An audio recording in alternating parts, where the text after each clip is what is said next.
Recording studio Ekangar सराय। Presented by किसका film.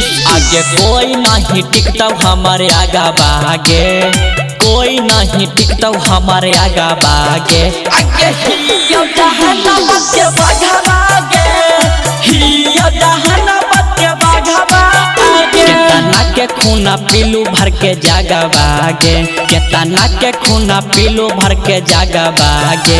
आगे हियो जहानाबाद के बाघा बागे, हियो जहानाबाद के बाघा बागे।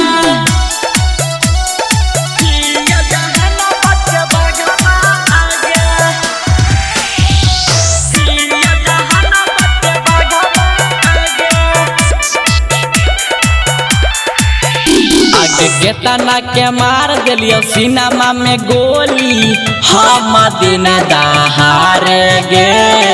आँखें उठा के तोरा देखत न कोई, जनतो जे हमारा बारे गे। आगे केतना के मार दिलियो सिनेमा में गोली, हम दिन दहारे गे।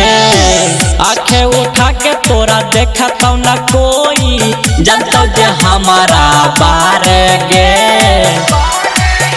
कोई बोला तो का दसवो जैसे नागा बागे, कोई बोला तो का दसवो जैसे नागा बागे। आगे हियो जहानाबाद के बाघा बागे, हियो जहानाबाद के बाघा बागे। केतना के खूना पीलू भर के जागा बागे, केतना के खूना पीलू भर के जागा बागे। आगे हियो जहानाबाद के बाघा बागे, हियो जहानाबाद के बाघा बागे।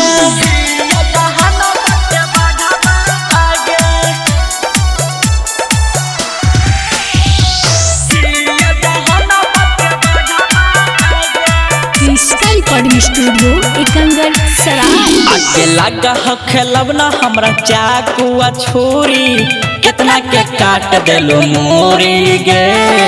कारही करे जाबा के खाहु गे छौरी, जैसे चिकन तंदूरी गे।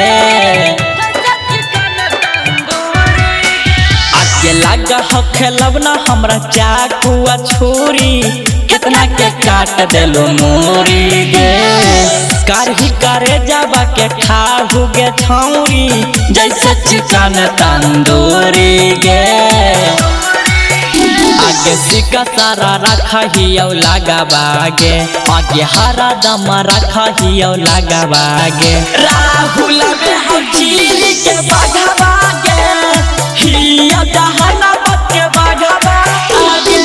कोई नहीं टिकता हमारे आगा बागे, कोई नहीं टिकता हमारे आगा बागे।